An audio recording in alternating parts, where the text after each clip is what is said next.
찬송하는 소리 있어 사람 기뻐하도다. 하늘 아버지의 이름 거룩하도다. 세상 사람 찬양하자. 거룩하신 하나님께 할렐루야 할렐루야 할렐루야 아멘. 하나님의 나라 권세 영원토록 있도다. 하나님의 영광 나라 거룩하도다. 하늘 보좌 계신 주님 세상 주관하시도다. 할렐루야 할렐루야 할렐루야 아멘.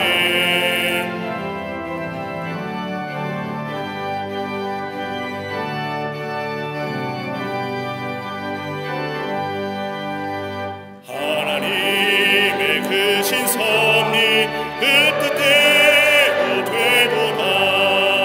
우리 아버지의 뜻은 거룩하도다.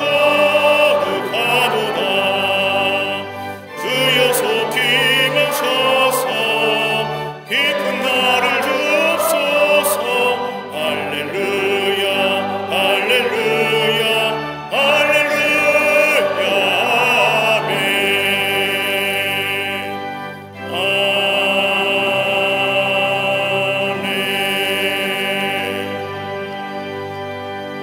아멘. 교동문 87번 요한계시록 21장을 교독하시겠습니다. 또 내가 새 하늘과 새 땅을 보니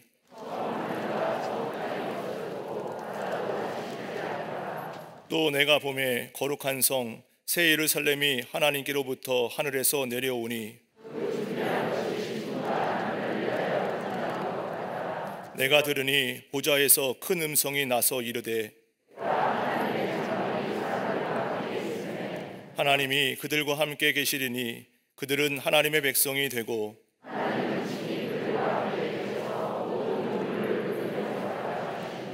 다시는 사망이 없고 애통하는 것이나 곡하는 것이나 아픈 것이 다시 있지 아니하리니 보좌에 앉으신 이가 이르시되 아멘.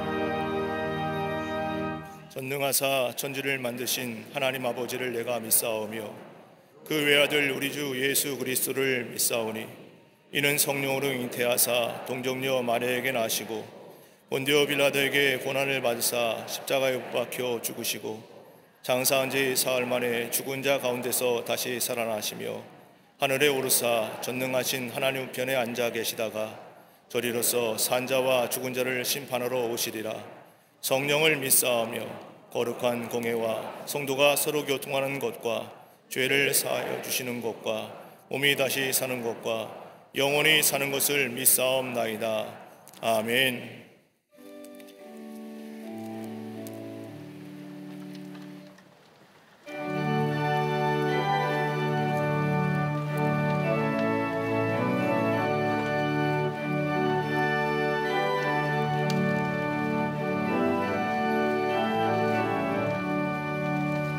이 세상 험하고 나 비록 약하나 늘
기쁨이 증발된 세상에서도 소망을 품게 하신 하나님 아버지, 가장 낮은 곳으로 성육신하신 최고의 선물 예수 그리스도의 강림을 기다리며 소망으로 가득 찬 주의 백성들이 마음을 모아 대강절 첫 주 예배를 드리오니 기쁘게 흠양하여 주시옵소서.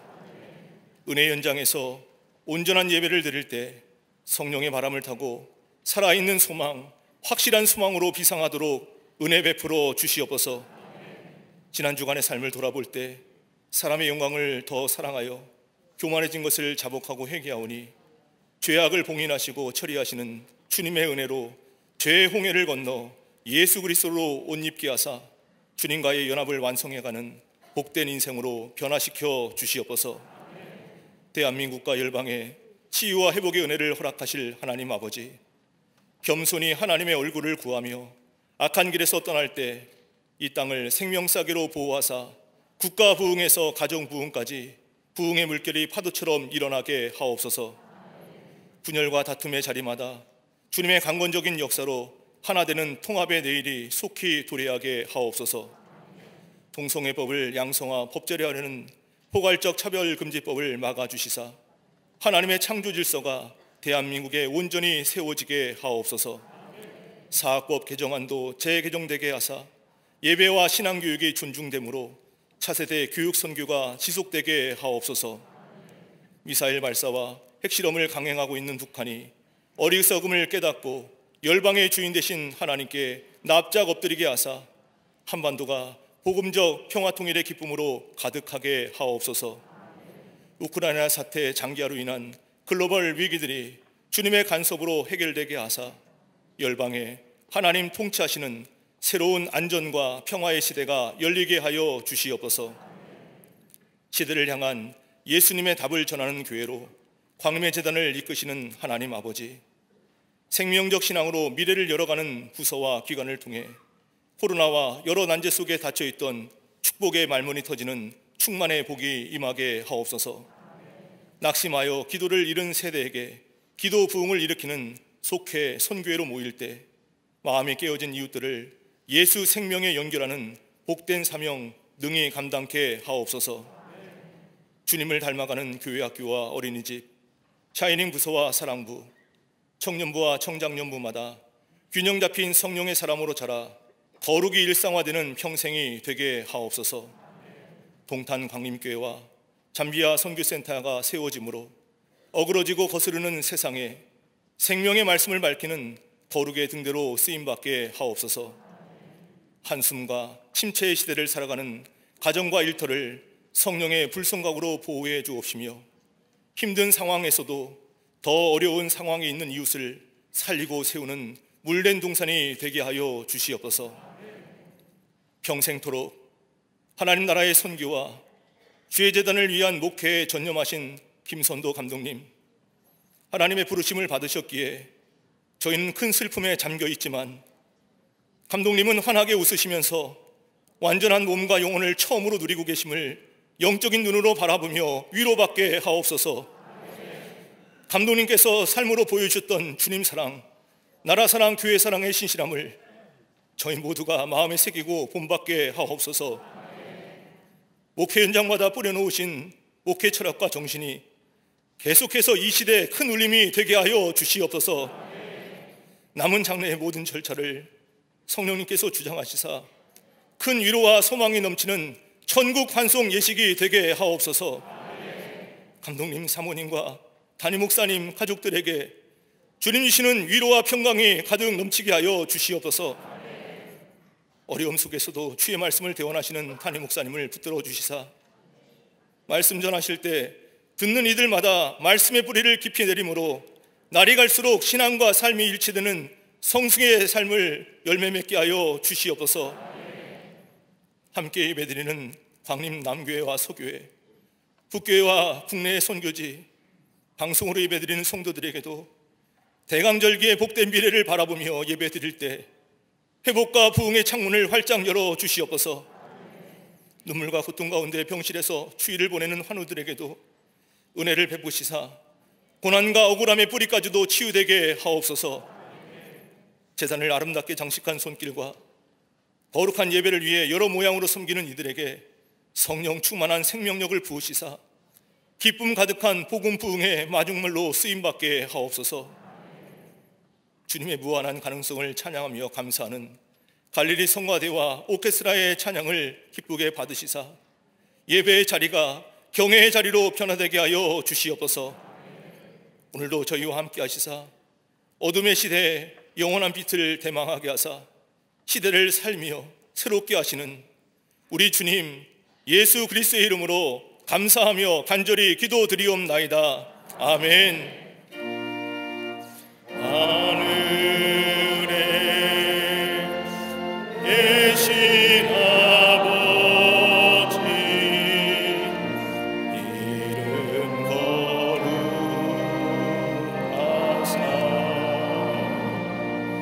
주님 나라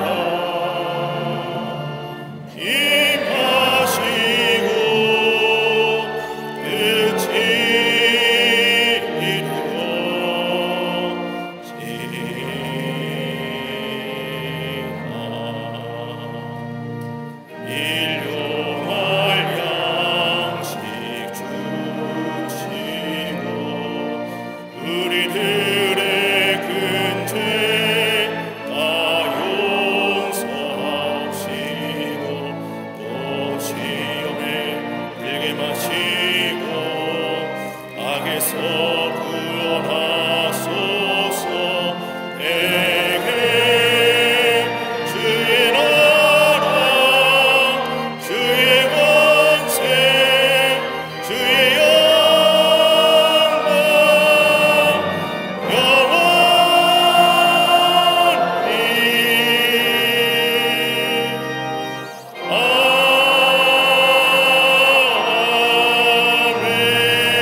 할렐루야.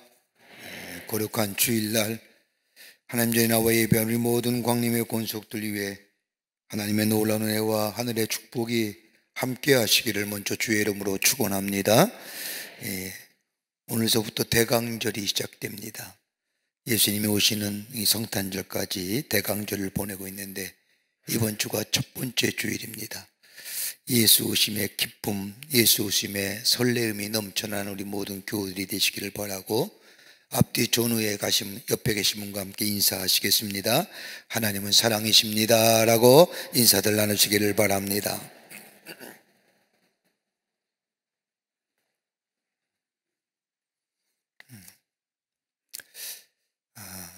교회와 하나님의 나라를 위해 충성스럽게 사명을 감당하시고 또 우리 광림의 교우들을 그토록 사랑하셨던 우리 감독님께서 하나님의 부르심을 받아서 지난 금요일 새벽에 소천하셨습니다. 그래서 어저께 입관하고 이제 오늘 주일 보내고 내일 장례 예배가 있습니다. 교회 사랑하기 우리 광림교회를 당신 전부로 아시고 교회를 섬기시고 또 하나님 나라의 복음을 전하기 위해서 수고 많이 하셨던 감독님입니다. 내일 장례 예배하는데 여러분들 함께 오셔서 참여해 주시고 우리 감독님의 마지막 가는 길 여러분 하나님 나라에 잘 가서 먼저 계시고 우리도 뒤따라 가겠다고 함께 예배 드리고 다시 만날 수 있다고 하는 소망이 우리 가운데 있기에 우리 감독님 먼저 드릴 수 있는 줄 믿습니다. 내일 예배 드리고 내일 장례 예배 드리겠습니다. 여러분 많이 참여해 주시고 기도 많이 해 주시기를 바랍니다. 2022년도 성교구별 성교제가 다음 주일 저녁 7시에 대예배실에서 있겠습니다. 2월달 예배 안내는 오선교구와 육선교구에서 봉사해 주시겠습니다. 오늘 강단미하는 구교구의 전명자 권사님 가정에서 정순철 집사님을 추모하며 장식해 주셨습니다. 선교구와 교구 소식 선교회 모임들 많이 있어서 다 주보에 넣지 못해서 공란이 있지만 속해 선교회에 잘 모이셔서 같이 복음을 나누고 또 기도도 나누고 하나님 나라의 작은 천국을 경험해 보시는 석회와 선교회가 되기를 바랍니다. 결혼하실 가정이 있습니다. 축하해 주시기를 바랍니다. 미스로 주보에 넣지 못했습니다만은 24교구의 김병용 황정희 권사님 장려되는 달해양의 결혼식이 오는 토요일, 돌아온 토요일 12시에 교회 예배실에서 있겠습니다. 지난 한 주간에 어려움을 당한 가정들이 계십니다. 만나실 때에 하늘의 소망으로 위로하여 주시기를 바랍니다. 그 밖에 박스광론의 많은 광고들 여러분 보시고 기도와 관심과 참여를 부탁드립니다. 이제 성경봉독 읽겠습니다.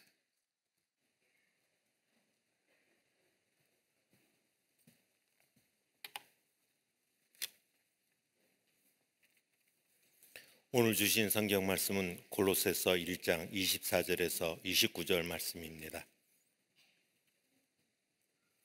나는 이제 너희를 위하여 받는 괴로움을 기뻐하고 그리스도의 남은 고난을 그의 몸된 교회를 위하여 내 육체에 채우노라. 내가 교회의 일꾼 된 것은 하나님이 너희를 위하여 내게 주신 직분을 따라 하나님의 말씀을 이루려 함이니라. 이 비밀은 만세와 만대로부터 감추어졌던 것인데 이제는 그의 성도들에게 나타났고 하나님이 그들로 하여금 이 비밀의 영광이 이방인 가운데 얼마나 풍성한지를 알게 하려 하심이라. 이 비밀은 너희 안에 계신 그리스도시니 곧 영광의 소망이니라.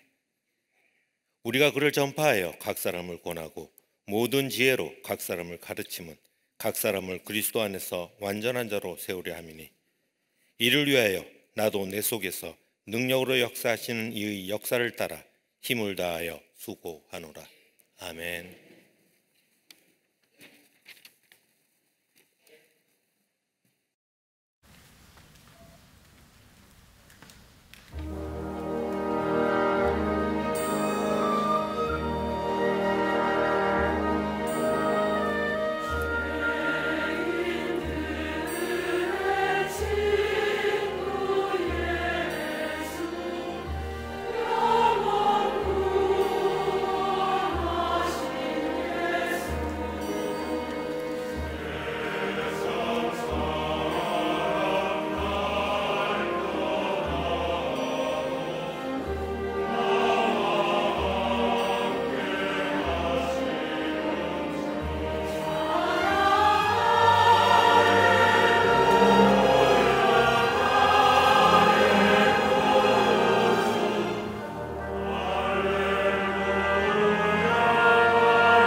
성가대와 오케스트라의 귀한 찬양에 감사합니다. 고맙습니다.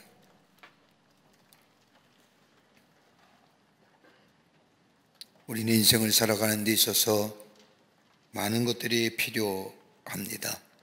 지식도 필요하고 건강도 있어야 하며 물질도 있어야 되며 행복한 가정도 우리에게 있어야만이 삶이 성숙되어져 가고 건강하게 살아갈 수 있습니다. 그런데 이보다 더 귀한 것이 우리의 삶 가운데 있다고 하면 믿음이라는 걸 겁니다. 믿음은 우리의 삶의 전부라 해도 과언이 아닙니다. 믿음이 있어야 걸어갈 수 있고 믿음이 있어야 뭘 하나 사더라도 살 수가 있습니다. 그러기 믿음만큼 위대한 것은 아마 없을 겁니다. 종교교역자인 토마스 구름이라고 하는 사람이 믿음에는 세 가지의 차원이 있다고 이야기합니다. 하나는 인지적 차원의 믿음입니다. 이것은 지식을 근거로 하는 믿음을 말합니다. 믿어서 아는 것이 아니라 알기 때문에 믿는 겁니다. 저분은 내 어머니다. 그러기에 나를 사랑하신다. 저분은 내 아버지시다. 그렇기에 나에게 이렇게 대하여 주실 것이라고 믿는 겁니다. 우리의 경험이나 아는 지식을 근거로 때는 합리적인 믿음을 갖게 합니다. 알기 때문에 믿는 겁니다. 또 하나 있다고 한다면 신뢰적 차원의 믿음입니다. 가슴으로 믿는 겁니다. 이 믿음은 지식과 아무런 상관이 없습니다. 생각으로 이렇다 저렇다 판단하지도 않습니다. 그냥 마음으로 믿어지는 겁니다. 사랑하기 때문에 믿는 겁니다. 별로 아는 것은 없습니다만은 배운 것은 없다 할지라도 왜 그런지 따뜻하고 느껴지게 그리고 믿어지게 하는 것들, 바로 신뢰적 차원의 믿음이라 할 수 있는 것들입니다. 또 하나 있다고 한다면 행동적 차원의 믿음입니다. 이 믿음은 지식도 감정도 아무런 상관관계가 없습니다. 이 믿음은 오직 의지를 만들어냅니다. 그래서 믿어지는 순간 힘이 생깁니다. 힘이 솟구칩니다. 그리고 믿음대로 행함으로 깨닫게 되고 그것이 내 삶의 지식이 되며 내 삶의 전부가 됩니다. 예수님께서 부활 승천하신 후에 초기 기독교 위대한 선교에 놓은 역사를 놓은 사람이 있다면 우리는 서슴없이 바울을 말할 겁니다. 성령행전이여 선교의 역사라고 기록된 사도행전의 말씀을 보면 전반부 10장까지는 베드로를 통해서 유대인의 선교에 관한 말씀이 기록되어져 있다고 한다면 후반부에 와서는 바울을 중심으로 이방인의 선교의 역사들이 기록되어 있는 것을 읽을 수가 있습니다. 특별히 바울이 아시아 지역의 교회에 편지한 내용들을 보면 어느 곳에 가든지 하나님의 나라의 복음을 전하는 사명자의 삶을 살았던 것을 발견하게 됩니다. 복음을 전하면서 그가 당한 수많은 고난의 시간들, 고난의 아픔들, 어떻게 그런 고난을 당하면서까지라도 예수 그리스도의 복음을 전할 수 있었을까라고 하는 의문을 가질 정도로 많은 고난과 환난을 당했던 것을 발견하게 됩니다. 그 가운데 바울이 손수 고린도후서 11장 23절과 27절의 말씀을 보면 복음을 전하면서 당했던 고난과 어려움을 이렇게 기록하고 있는 것을 읽을 수 있습니다. 내가 수고를 넘치도록 하고 옥에 갇히기도 더 많이 하고 매도 수없이 맞고 여러 번 죽을 뻔하였으니 유대인들에게 40에 한한 감한매를 5번이나 맞았으며 3번 퇴장으로 맞고 1번 돌로 맞고 3번 파선하고 일주일 깊은 바다에서 지냈으며 여러 번 여행하면서 강의 위험과 강도 위험과 동족의 위험과 이방인의 위험과 신의 위험과 광야의 위험과 거짓 형제 중에 위험을 당하고 또 수고하고 했으며 여러 번 자지 못하고 줄이며 목마르고 여러 번 굶고 춥고 헐벗었노니라. 이 중에 하나만 당해도 견디기 어려운 임에도 불구하고 그런 일평생 복음을 전하는 일에 최선을 다해 달려갔을 뿐만 아니라 이 복음을 전하는 일에 최선을 다한다고 고백하고 있는 것을 보게 됩니다.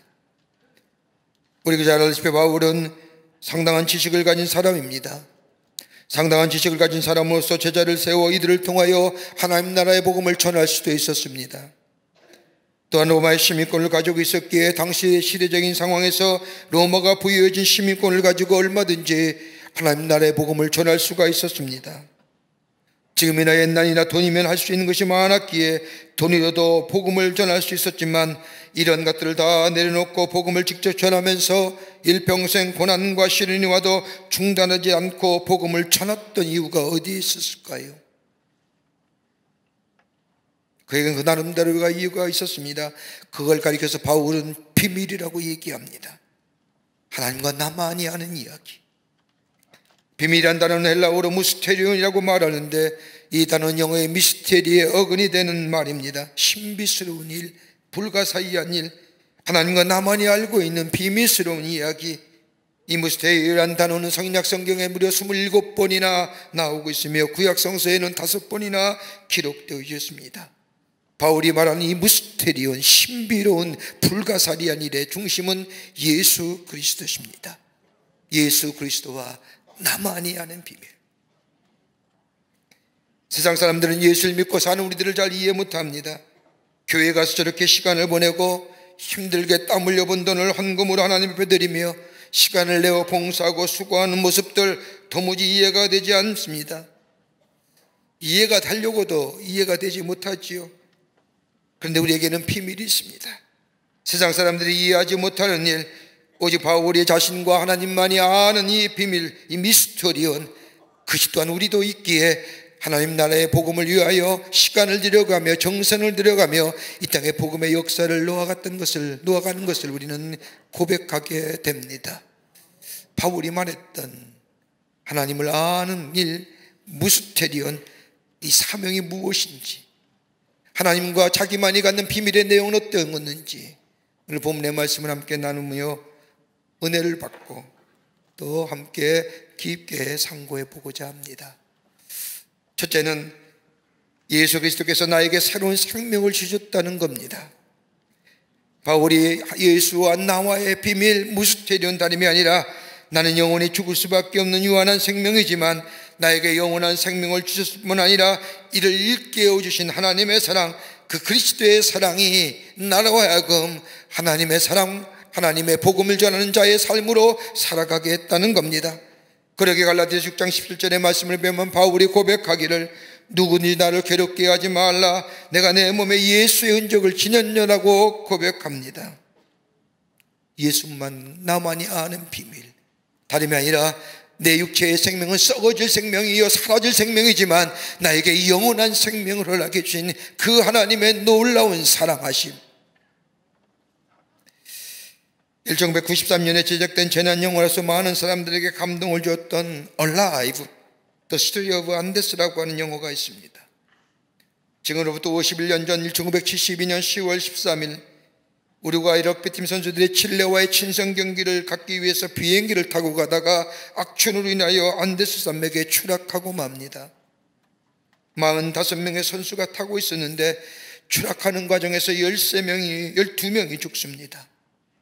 4,000m의 높은 손에 영하 34도의 엄청난 추위와 더불어 눈보라가 몰아치고 먹을 것이 없는 그 땅에 이미 비행기가 추락하는 과정에서 12명이 죽었고 여기저기 죽어가는 사람들이 있게 됩니다.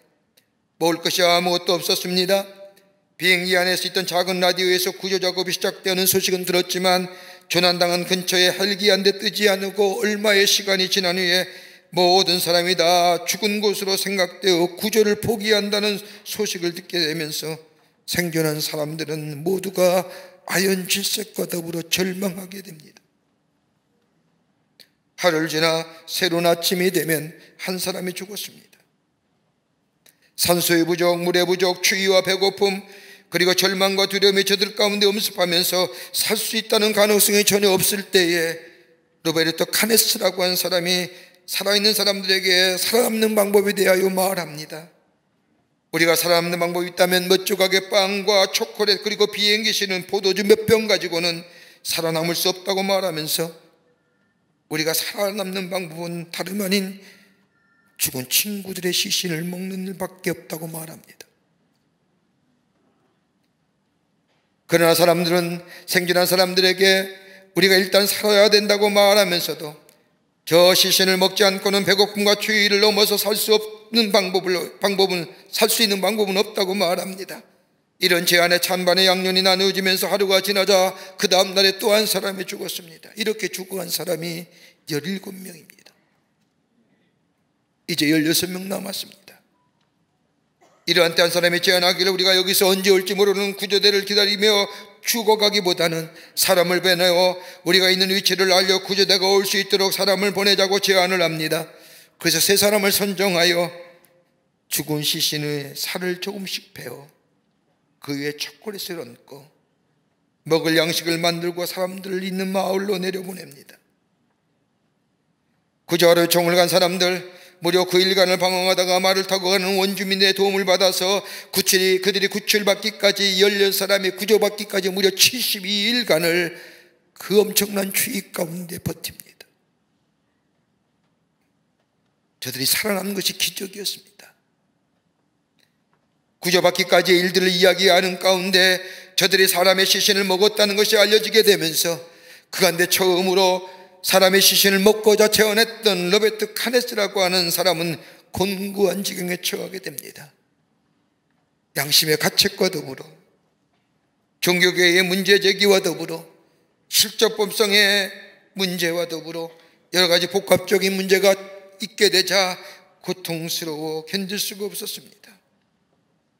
그러나 저 종교계와 실정법에도 이건 불가피한 일이었기에 그러게 모든 것으로부터 자유케 된 다음 그의 마음속에 또 하나의 큰 고민이 찾아옵니다. 이제 난 어떻게 살 것일까? 그로부터 40년 뒤 이 로버트 카네스는 소아심장내과의 권위자가 됩니다. 그러면서 그는 말하기를 저 그때의 사건이 나로 하여금 생명이 얼마나 소중한지를 알게 해주었고 생명을 살리는 위하여 내 삶을 헌신해야겠다는 결심을 하게 되었다고 말합니다. 여러분, 우리가 지난주에 추수감사주일 예배드리면서 우리 성찬식을 하면서 예수님의 살과 피를 먹었습니다. 정작 사람들이 예수의 살과 피를 먹어야 한다는 의미가 무엇인지 잘 알지 못합니다. 그러나 사람은 살을 먹어야 한다는 것이 이 사람은 살을 먹어야 한다는 것이 무슨 의미를 잘 알고 있었습니다. 동료의 시신을 먹어야만 살 수 있다는 것. 마찬가지로 사도 바울은 예수님의 살과 피를 먹지 않고는 살아갈 수 없다는 것을 발견하게 됩니다. 당대의 훌륭한 지식과 사회적인 지위와 물질 등 대단한 것들을 가졌지만 그러나 내 영혼이 살고 내 삶을 살기 위해서는 예수 그리스도의 살과 피를 먹지 않고서는 예수 그리스도의 십자가의 보혈이 아니어서는 살 수 없다는 것을 알았기에 예수의 살과 피를 먹고 마심으로 인하여 구속함을 받은 바울, 그러기에 이 얻어진 생명이 얼마나 소중하고 얼마나 귀중한 것, 이것은 없어져 썩을 것이 아니라 예수 그리스도를 통하여 받은 이 새로운 생명, 그러기 이 생명의 흔적을 내 몸속에 가졌고 그리고 나는 구원받았고 생명 얻은 것에 대한 분명한 증거 자신에게 있기에 이것을 증거하지 않을 수 없다고 바울은 고백합니다.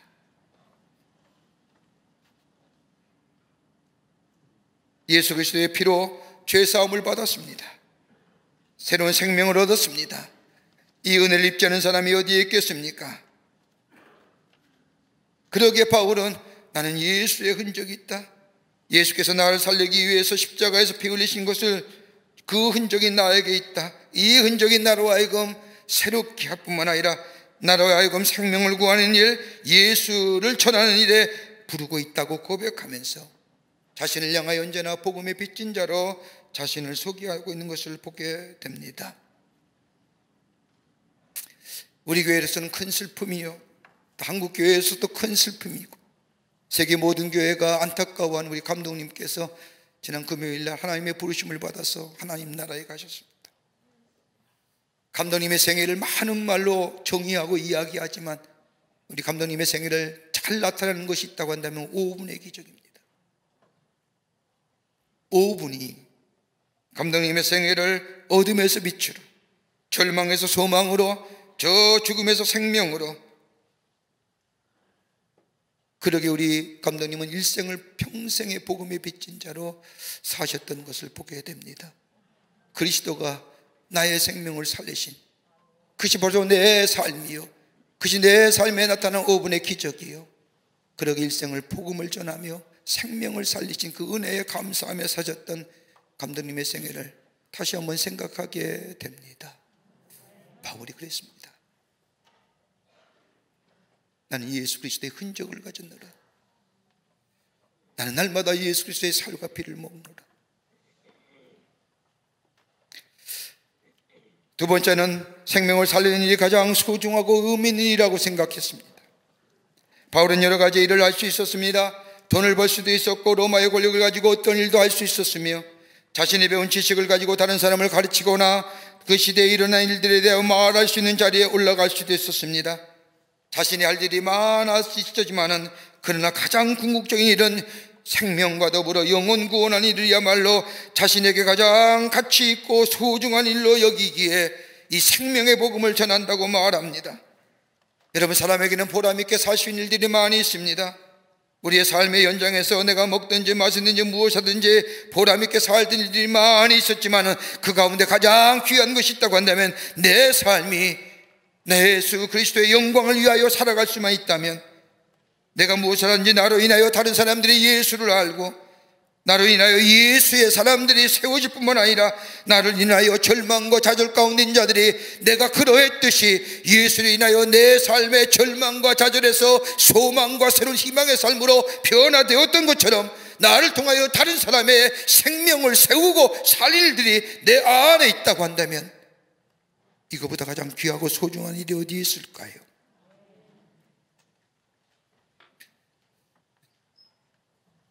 아버님의 장례를, 감독님의 장례를 준비하면서 빈소를 지키고 나와서 사무실에 가만히 앉아서 우리 감독님의 생애를 어떻게 좀 정의할 수 있을까?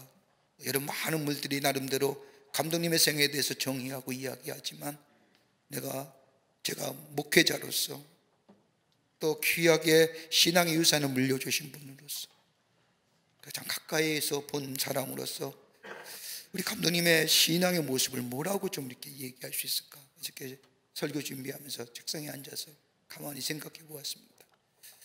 그 가운데서 에게 세 가지의 것이 문득 떠오릅니다. 하나는 뭐냐면 다름이 아니라 복음의 열정이었다. 복음만이 사람을 변화시킬 수 있다고 하는 뜨거운 열정, 그 믿음, 그 어떤 것도 사람을 변화시키지 못하지만은 이 복음만이 사람을 변화시킬 수 있다는 것을 믿고 전했던 우리 감독님의 가장 관심, 복음. 그러게 저 요한 웨슬리가 외쳤던 것처럼 세계는 나의 교구라고 외쳤던 것, 그 모토를 당신의 가슴 속에서 난 한국의 웨슬리, 아니 제2의 웨슬리가 되고자, 한 권의 사람, 복음의 사람 되고자 무던히 그 길을 달려갔던 삶의 모습들을 다시 한번 생각하게 됩니다. 또 하나 있다고 한다면 무엇으로 세상을 감동시킬 수 있을까? 무엇으로 세상의 교회가 매력된 공동체로 세워질 수 있을까? 끊임없는 관심.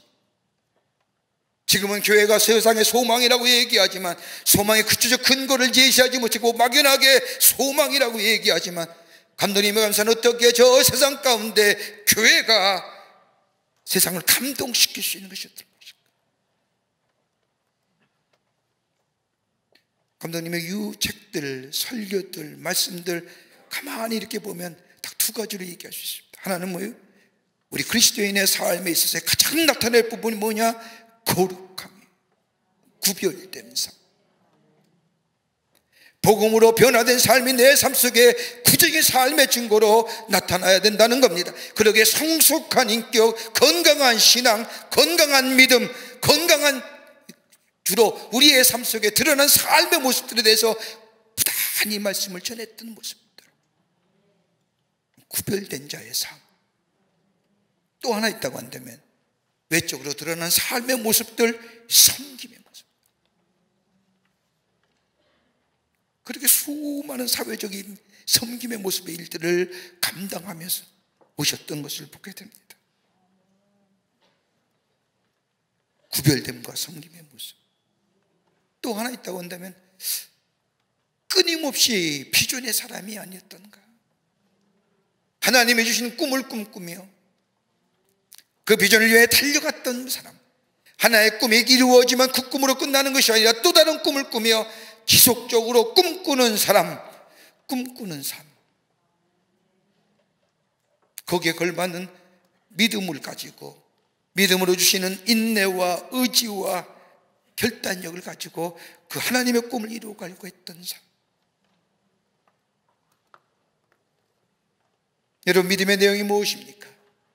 우리가 무엇을 믿는 겁니까? 하나님 믿고 예수를 믿는다고 하는데 구체적으로 삶에 있어서의 믿음의 내용이 어떤 걸까요? 아마 이런 거 아닐까요? 하나는 복음의 능력을 믿는 겁니다. 거듭남의 역사를 믿는 겁니다. 사람을 변화시키는 능력, 나를 비롯한 모든 사람을 변화시키는 능력이 저 복음 예수 그리스도 안에 있음을 믿는 것. 또 하나 있다면 기도의 응답을 믿는 겁니다. 하나님의 경륜, 하나님께서 행하시고 하신 일들을 이루어 가시는데 그 목적을 이루어 가시기에는 하나님이 여러 가지 일로 합력하여 선을 이루어 가신다는 사실을 믿는 것, 그리고 하나님의 능력과 지혜가 있음을 믿는 것, 그리고 그 하나님의 역사가 오늘 나와 함께 하시어 하나님의 역사를 이루어 가신다는 그 하나님의 놀라운 은혜를 믿는 것.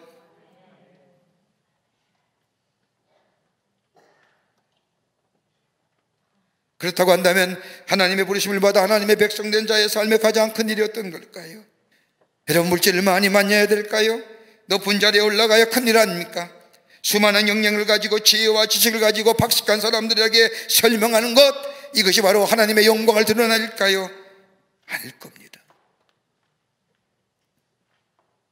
가정을 돌보며 적은 일이랄지라도, 직장을 다니는 일, 정말 힘들고 어려운 일일 수 있지만, 그러나 이 가운데서도 내게 소중한 일이 있다고 한다면 내게 생명 주시고 나를 새롭게 하신 이 복음의 역사, 이 복음의 역사, 내가 지치고 힘들었을 때 나를 세워주고 내 절망 가운데 있을 때 나에게 소망을 주며 내가 저 어둠 가운데 있을 때 나의 빛으로 인도했던 이 복음의 역사, 그리고 이 복음이 나를 나로 만들어준 이 놀라운 역사를 다른 사람에게 전하여 저들 또한 절망이 변하여 소망되게 하시고 빛이 어둠이 변하여 빛이 되게 한 역사가 우리 가운데 우리의 삶의 자리에서 있다고 한다면, 여러분, 이것만큼 귀한 일이 어디 있을까요?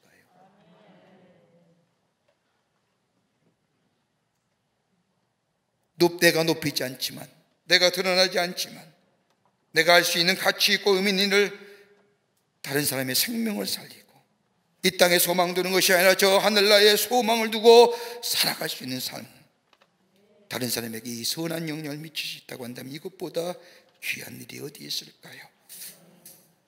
바울은 이 일, 내게 생명 주시고 다른 사람의 생명을 살리는 이 일에 하나님의 부르심을 받았다고 하는 감격 속에 이 사명을 감당했던 것을 보게 됩니다.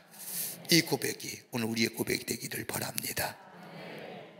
끝으로 복음의 일꾼으로 부르셨다는 겁니다. 바울이 자신의 삶을 바꾸게 된 중요한 또 다른 이유 하나는 복음의 일꾼으로 부르셨다는 겁니다. 오늘 읽은 골로새 1장 25절의 말씀을 보면 내가 교회의 일꾼 된 것은 하나님이 너희를 위하여 내게 주신 직분을 따라 하나님의 말씀을 이루려 함이라 라고 말하면서 28절의 말씀을 보면 우리가 그를 전파하여 각 사람을 권하고 모든 지혜로 각 사람을 가르침은 각 사람을 그리스도 안에서 완전한 자로 세우려 함이니라. 내가 하나님의 교회의 일꾼 된 것은 다름이 아니라 하나님의 말씀을 이루려 하는데 그 말씀의 내용은 다름이 아니라 여기에 그 말씀을 전하여 각 사람을 권하고 하나님의 주신 지혜를 가지고 다른 사람을 가르치며 그로 인하여 예수 안에서 하나님의 사람으로 세우시기 위해서 하나님이 나로 하여금 하나님의 교회의 일꾼 되게 하셨다는 겁니다. 일꾼이라는 것은 주님께서 살아계실 때 하신 일들과 부탁한 일들을 감당하기 위해서 모든 일을 추리며 주님을 따라가는 자가 일꾼입니다. 비록 그 길이 고난의 길이라 할지라도 예수님께서 불러주신 일들을 위하여 끝까지 감당하는 길, 그 길이 때로는 이해가 되지 않는 길이라 할지라도 그 길을 걸어가는 인생. 여러분, 사도 바울 보십시오. 자신의 인생에 있어서의 하나하나의 포질이 그때마다 이해가 되는 일들이었을까요? 사울이라는 청년을 하나님의 사람으로 세우시기 위해서 그 당시에 초대교회 7집사였던 한 사람이 스데반이 죽을 때에 돌로 쳐 맞아 죽는 그 장소에 증인으로 세우실 뿐만 아니라,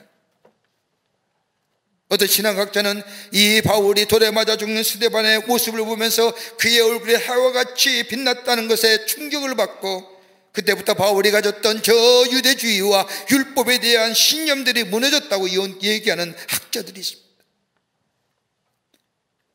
부활하신 주님이 저 다메섹으로 예수 잡으러 가던 저 바울을 만나주시고, 다메섹에 있는 아나나 선지자로 인하여 눈에 비늘과 같은 게 벗겨지면서 눈을 다시 뜨게 하셨던 일들, 초대교회 지도를 만나게 하시고, 아라비아 광야에서 3년 동안 저 하나님을 만나는 외롭고 고독한 시간을 보내며 다시금 안디옥에 들어왔을 때에 바나바가 그를 청하여 안디옥 교회의 지도자로 세우시고, 그리고 하나님의 성령께서 역사하시어 바나바와 바울이 헤어지게 하시고, 그리고 하나님의 선교의 역사를 이어갔던 그 수많은 인생의 조각조각들이 하나로 맞춰지는 순간이 어디 있을까요? 하나님 나에게 복음 전한 일로 세우셨구나 라고 깨달았던 날이면, 오늘 골로새를 쓰게 된 저 로마의 처짓한 감옥에서 자신의 살아온 삶에 미래가 보이지 않는 불투명한 어둠 속에서 자신의 삶에 걸어온 발자취를 뒤돌아보면서 그렇구나,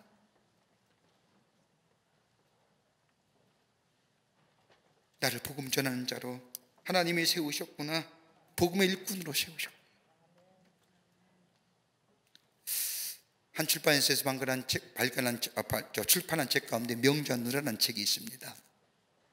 제목도 좀 그래서 별 내용이 없을 것 같아서 한 곳에 쳐두고 있다가 어떤 분의 이야기를 들으면서 그 책을 다시 읽게 되었습니다. 그 책은 내용은 이런 겁니다.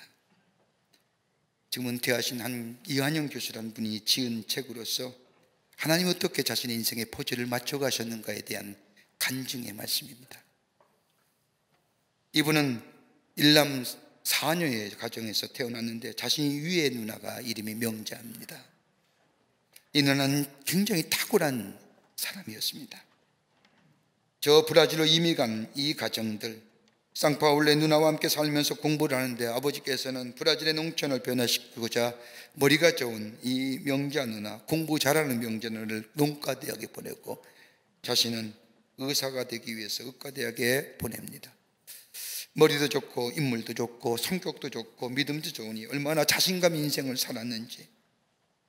누나가 결혼을 해서 잘 사는데 한 가지 어려움이 있다고 한다면 아이가 없는 겁니다. 아이를 갖기 위해서 호르몬 치료를 받게 됐고, 자신은 브라질에서 의과대학을 마치고 공부를 더 하기 위해서 미국으로 건너가 미국의 의과대학에 공부를 마치고 병원에서 레지던트 과정을 밟고 있을 때에 누나에게 전화가 옵니다. 얘야, 나 아이 가졌다. 기도에 응답 받았다고 하면서 기쁨에 들떠서 자신에게 전화를 한 겁니다. 너무나 감사했습니다. 그런데 3개월이 지난 뒤에 누나로부터 다시금 전화가 왔는데, 야, 내가 너무너무 고통스러워서 견딜 수가 없다. 좀 내게로 와줄 수 없겠니? 누가 내 다리를 잘라내는 것 같은 아픔이 있는데 너무나 고통스러워 견딜 수 없어. 좀 와주라 라는 전화였습니다. 주말을 향하여 누나가 살고 있는 상파울로로 갔습니다. 가서 자기 누나의 상태를 보니까 의사 천여명인 자기는 잘 알지 못하지만 아마도 뼈가 아니면 자궁 안에 암에 자라고 있다는 생각이 들지만 차마 이야기할 수가 없었습니다. 브라질의 큰 병원으로 갔지만 그 병원에서도 별로 큰 문제가 없다고, 허리나 아니면 척추에 암덩어리가 있다는 생각은 아무도 하지 못하고 임신으로 인해 척추가 압박을 받아 아픈 곳이라고 이야기만 듣습니다. 엄청난 고통 속에서 누나는 신경안정제, 진통제 하나를 먹지 않습니다.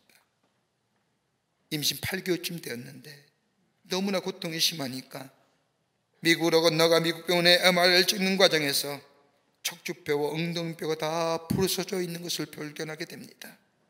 그리고 거기에는 큰 암덩어리가 모든 것을 다 잡아먹고 있었던 겁니다. 누나는 고통을 견디지 못하고 응급실로 가서 뱃속의 아이는 제왕절개 수술하여 인큐베이터에 놓고, 누나가 몸부림치며 고통스러워하는 모습을 보면서 너무나 괴로워서 병원 바닥에 엎드려 떼굴떼굴 굴면서 하나님 앞에 소원 기도를 했습니다. 하나님, 우리 누이 빨리 천국에 데려가 주세요. 의사인 자기가 보아도 누이에게 희망이 없어 보이기에 하나님 빨리 데려가 주세요. 아니면 우리 누이 살려주세요. 하나님이 누이를 살려주시면 하나님께서 를 부르신 줄 알고 그 부르심에 순종할 뿐만 아니라 누이가 하지 못한 일만큼 하나님을 위해 일하겠습니다 라고 병원 바닥에 엎드려 하나님 앞에 서운 기도를 드렸습니다. 누나는 고통을 이길 수가 없었습니다. 밤에 통증을 완화하기 위해서 몰핀을 넣어도 듣지도 않고, 자신이 누나를 간호할 때 누나를 죽이려고 칫사랑이 넘는 몰핀을 넣어도 죽지 않더라는 겁니다. 그러면서 병원에서 통증을 내리기 위해서 병원에서 결정한 것이 두 가지가 있는데, 하나는 뒷목을 절개해서 신경을 레이저로 찢어 신경을 죽이는 일, 그러면 일평생 목 아래는 쓰지 못한 마비 증세로 삽니다. 또 하나 있다고 한다면 가스 마취를 통해 잠을 재우는 경우인데, 이 경우는 보통 3, 4일에 가스 마취를 하다 지나가다 보면 폐가 멈추어 마치 안락사 같은 방법밖에 없다는 겁니다. 가족끼리 의논하며 가족끼리 같이 이야기하며 기도하며 누나의 고통을 줄이기 위해서 선택한 방법은 마취를 통하여 누나의 고통을 줄이자는데 같이 합의했습니다.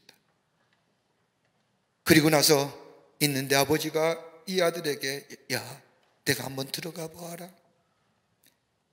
이 아버지의 물음에 아버지의 말씀에 가족에 못 들어간답니다 라고 말했지만, 그래도 너 의사 아니냐? 한 번만 좀 들어가 보아라. 아버지의 말 들은 이 사람은 마취과 전문의에게 부탁하여 마취하는 장소에 들어갔습니다. 막 마취를 하려고 하는데 의식이 없던 누나가 눈을 벌떡 뜨더니 나 배고파 라고 이야기하는 겁니다. 마취하면 3, 4일 후에 이제 보고될 것인데, 눈뜨고 없는 누나가 배고프다 하니까 의사의 양해를 구하고 누나를 데리고 마취하는 장소에서 나왔습니다. 이렇게 마취하는 장소에 나온 누이는 그 후로부터 무려 27년을 더 삽니다. 수술만 60회. 누나의 고통을 바라보면서 하나님 빨리 누이를 데려가시지 않은 마음이 간절했는데, 그러면서 누이의 고통을 보면서 도무지 이해하지 못한 것이 있다고 한다면, 왜 하나님은 저렇게 착하고 곱고 신앙 좋은 누이를 고통 속에 몰아넣는 이유가 어디 있을까?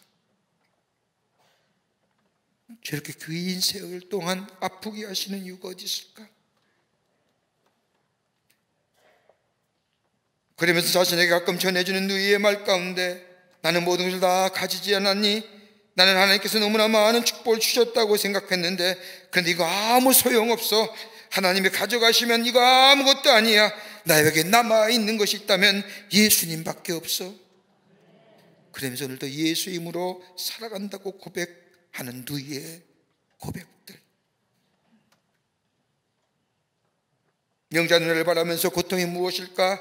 그에 대한 의문이 그의 머리에 떠나질 않았습니다.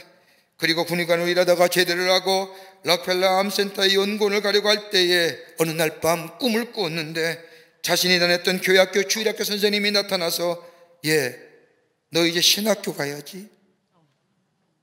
내가 사는 동네에 차 타고 43분만 가면 신학교가 있어. 신학교 가야지. 그 꿈에 놀라 깨어보니 새벽 5시입니다. 이상한 꿈 앞에 어찌할 줄 몰라 그때에 다음날 브라질에 사는 어머니가 전화한 겁니다. 아들아, 어젯밤 꿈에 내가 다니던 주일학교 선생님이 나타나서 너 보고 신학교 가라고 한다. 이 말 들은 이 사람은 문득 누이가 죽어갈 때에 병원 맞바닥에서, 병원 시멘트 바닥에서 대굴대굴 구르며 하나님 앞에 기도했던 서원의 기도가 생각났습니다. 그리고 록펠러 암센터 연구원 가는 것을 포기하고 그 길로 차를 몰고 정말로 43분 걸어진 신학교에 입학 원서를 냈습니다. 열심히 공부했습니다. 구약학 박사학위를 받고 학위 논문을 누이에게 보냈습니다. 자신이 공부하는 동안 누이는 옷장사를 해서 버는 돈을 가지고 자신의 학비를 대주었습니다. 그리고 작은 교회에서 목회를 시작할 때에 누이에게서 전화가 왔습니다. 내가 잘하고 있으니까 내가 이제 죽어도 될 것 같아. 내 할 일 다 한 것 같구나. 이렇게 전한 누이가 일주일 만에 죽습니다. 누이가 세상을 떠난 뒤 자신을 돌아보니 자신의 인생이 비로소 그 수많은 사건의 하나하나의 퍼즐들이 누이가 딱 죽은 후에 자신의 인생의 퍼즐이 맞췄음을 깨닫게 됩니다. 내가 누나의 고통을 보지 못했더라면 나는 하나님 앞에 절대로 순종하지 않았을 것이고, 고통과 아픔을 지켜보면서 하나님께서 자신의 삶을 어떻게 인도해 가시고 마지막 누나의 죽음이 자신의 삶을 어떻게, 자신의 인생의 퍼즐을 어떻게 맞추셨는가를 볼 수 없었을 것이고, 그러면서 누이야말로 하나님이 나에게 주신 내 인생의 마지막 퍼즐이라고 고백합니다. 비로소 자신의 인생이 퍼즐이 맞춰진 거예요.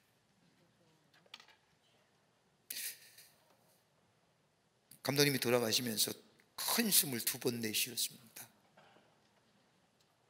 한 번은 소리 낼 만큼 큰 숨이었는데 주변에 있는 우리 가족들이 깜짝 놀랐습니다. 두 번째 쉬는 내쉬면 길게 내쉬는 크지도 않고 작지도 않은 숨이었습니다. 저는 그 숨을 생각하면서 90여 평생을 사시면서 자신이 살았던 삶의 수많은 조각들이 때로는 이해되지 않았고, 때마다 그 해석의 방법이 달라졌고, 상황과 여건에 따라서 그것을 바라보는 시각도 달라졌지만, 그 마지막 쉬시면서 숨을 거두시던 그 자리에 제가 그걸 보면서 우리 감독님의 인생의 퍼즐이 그 한순간에 다 맞춰져 가는 것이 아닐까.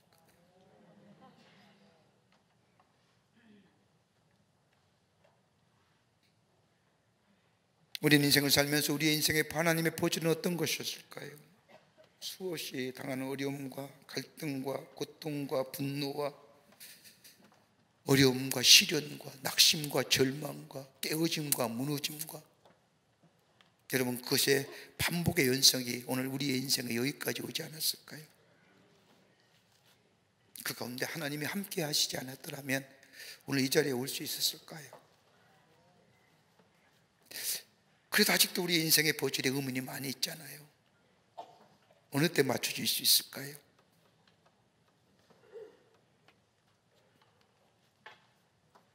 하나님의 부르심에 순종할 수 있었던 것은 조각조각 났던 기억들이 하나로 깨어지면서 정리되듯이 하나님께서 우리에게 주신 수많은 일들, 수많은 사건들, 때로는 그때는 이해되지 않지만 하나님은 당신의 경륜대로 이끌어 가신다는 사실을 우리가 믿고 그 걸음에 그 부르심에 응답하며 사는 삶, 거기에 하나님의 역사가 일어나고 주의 놀라운 은총이 우리 가운데 있어지고 끝내는 주의 약속의 성취가 우리 가운데 이루어지는 놀라운 일들을 경험하게 되는 줄 믿습니다. 여러분의 삶 속에 하나님의 은혜가 생명의 역사, 생명의 증거와 예수 그리스도의 복음의 일꾼된 삶을 살아가시어 풍성한 생명을 누리시는 여러분과 저와 되시기를 주의 이름으로 축원합니다. 하나님 감사합니다. 저희들 주께서 사랑해 주셔서 하나님의 백성 삼으심에 감사합니다. 복음으로 인하여 우리에게 생명이 있음에 감사합니다. 이 그리스도의 놀라운 생명의 역사 누리며 증거하며 전하는 다른 사람의 생명을 살리는 저희들 되게 하여 주시옵소서. 성령이 도우시고 인도해 주실 줄 믿으며 예수님의 이름으로 기도하옵나이다. 아멘.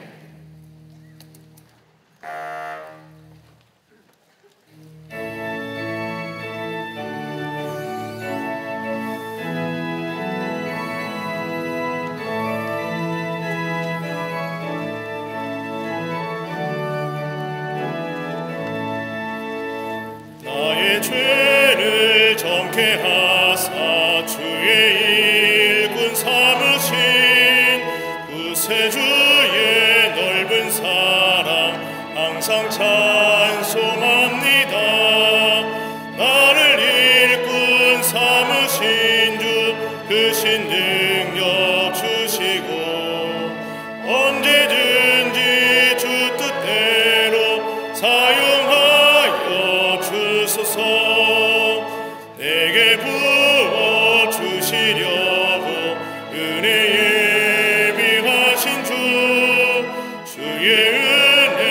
채워주사 능력 있게 하소서. 나를 일꾼 삼으신 주 크신 능력 주시고 언제든지 주 뜻대로 사용하여 주소서.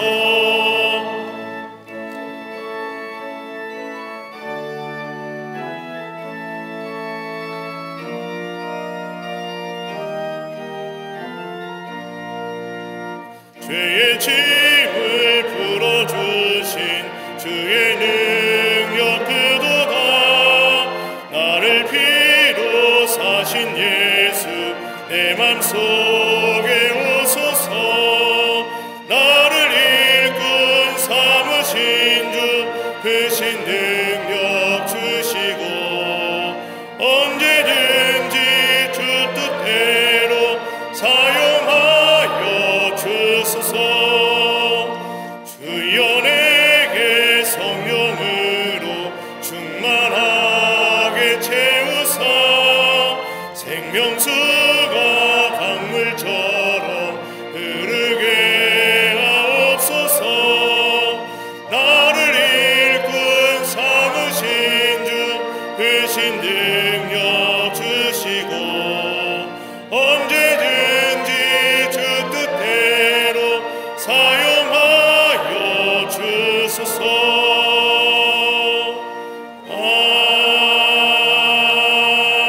아멘.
거룩한 주의 날 저희들의 걸음을 하나님의 귀한 전에 오게 하여 주시고 우리의 마음과 정성을 모아 주 앞에 예배하게 하심에 감사를 드립니다.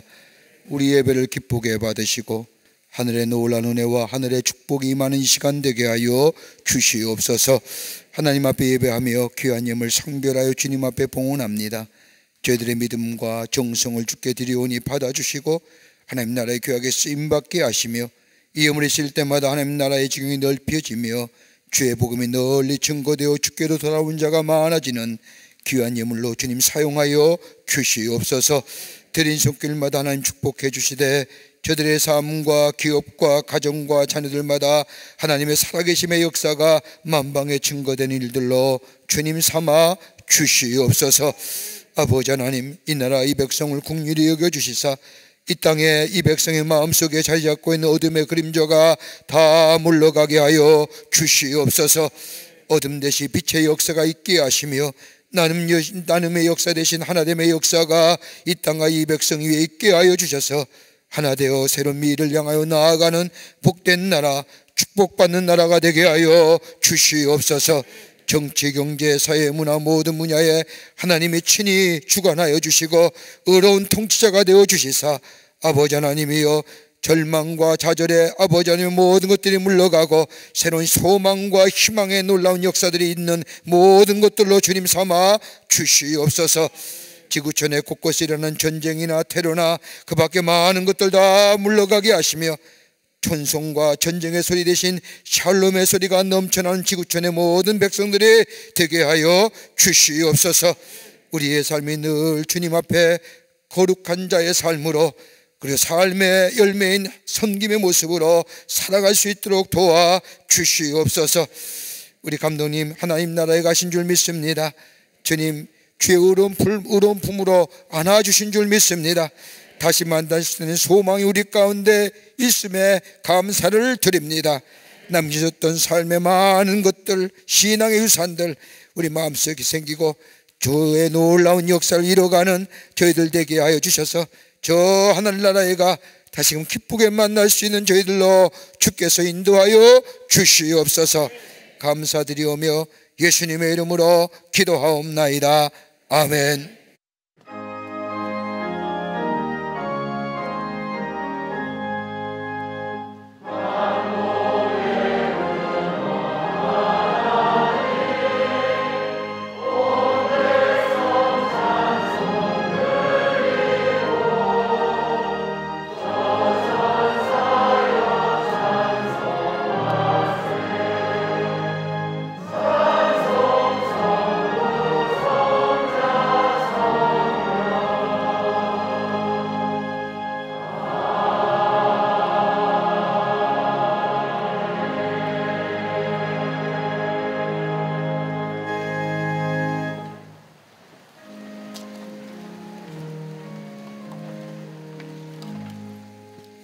오늘 이 시간에 우리에게 처음 오신 분 계시는데 참으로 많은 분들이 오늘 처음 오셨습니다. 다 일일이 호명하면 시간이 오래 걸리기에 한번 그 자리에서 일어나 보실까요? 오늘 처음 오신 분들 일어나 주세요. 3층에도 계시고 충심으로 환영합니다. 귀한 걸음 해주셔서 감사하고요. 앉아 계세요. 서 계세요. 죄송합니다. 서 계세요. 기도해 드리겠습니다. 기도하고요. 여러분의 소지품을 가지고 옆으로 이렇게 나가시면 우리 새가족의 안내위원들이 여러분 안내해 가실 겁니다. 그러면 교회 소개해 드리고 교회 안내하도록 하겠습니다. 귀한 걸음에 감사하고 하나님의 은혜와 축복이 또 함께 하심의 역사가 늘 동행하시기를 바랍니다. 기도하시겠습니다. 하나님 참으로 감사합니다. 귀한 날 귀한 시간에 당신의 귀한 백성들 주의 전에 오게 하여 주시고 함께 전능하신 하나님 앞에 예배하게 하심에 감사합니다.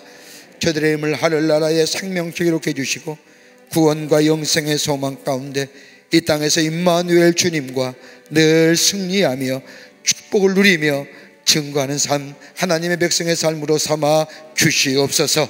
감사하며 예수님의 이름으로 기도하옵나이다. 아멘. 여러분의 소지품 다 들으시고요. 옆으로 나와주시면 우리 새가족실에서 여러분 안내할 겁니다. 여러분 나와주세요. 여러분 크게 박수로 환영하시죠. 나가실 때까지 환영하십시오. 안내하시고요. 고맙습니다. 나가시면 교회 소개하겠습니다. 저 밖으로 저쪽 나가시면 3층에도 안내하시겠습니다. 고맙습니다.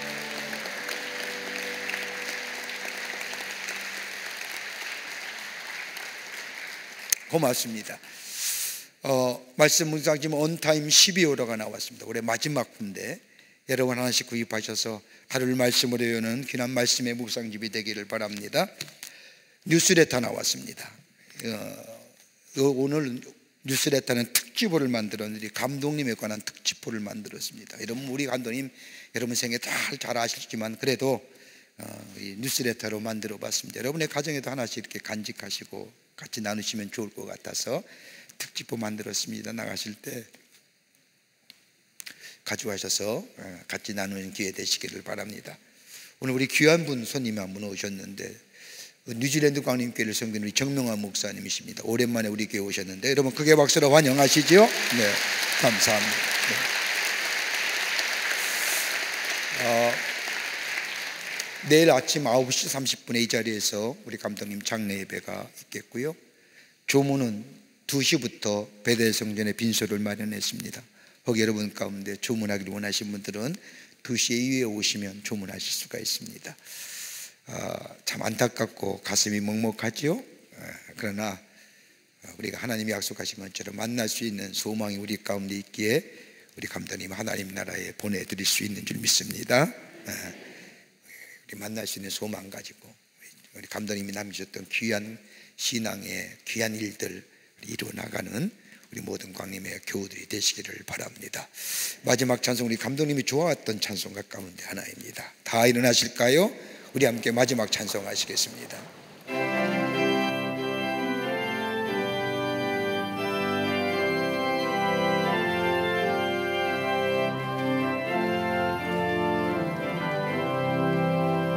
예수를 나의 구주 삼고 성령과 피로써 거듭 나니 이 세상에서 내 영혼이 하늘의 영광 누리리라. 이것이 나의 간증이요 이것이 나의 찬송일세. 나 사는 동안 끊임없이 구주를 찬송하리로다. 온전히 주께 맡긴내요. 사랑의 음성을 듣는 중에 천사들 왕래하는 것과 하늘의 영광 누리로다. 이것이 나의 간증이요 이것이 나의 찬송일세. 나 사는 동안 끊임없이 구주를 찬송하리로다.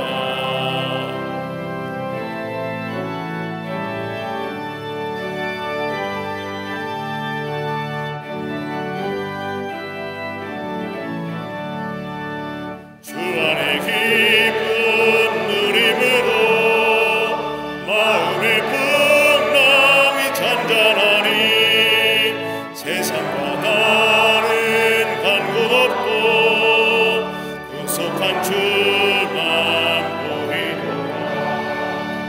이곳이 나의 간증이요 이곳이 나의 찬송일세.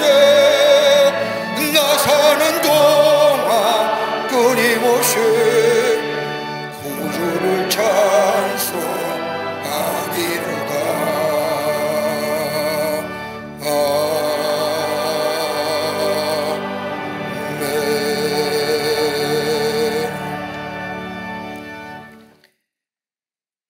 우리에게 영원한 생명을 얻게 해주신 우리 구주 예수 그리스도의 크신 은혜와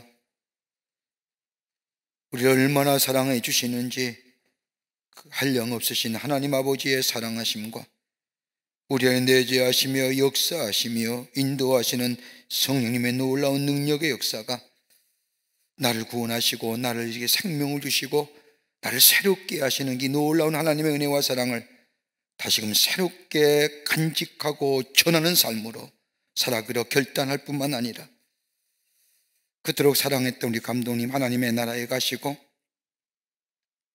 슬픔에 잠겨있는 우리 모든 사랑하는 광림의 권속들과 한국교회 성도들, 우리 감독님이 남기셨던 삶의 귀한 발자취 신앙의 유산들, 그토록 광림교회를 사랑하셨던 그 모습들 우리 마음에 새기고 뒤따라 걸어갈 수 있는 저희들 주께서 삼아주시고 복음의 능력으로 다시금 새롭게 덧입어 저 세상 가운데 하나님의 사람으로 살아가기로 결단하며 성전에 나선 우리 모든 당신의 거룩한 백성들 위해 주께서 지금으로부터 영원토록 함께 하시기를 간절히 축원하옵나이다. 아멘. 좋으신 하나님,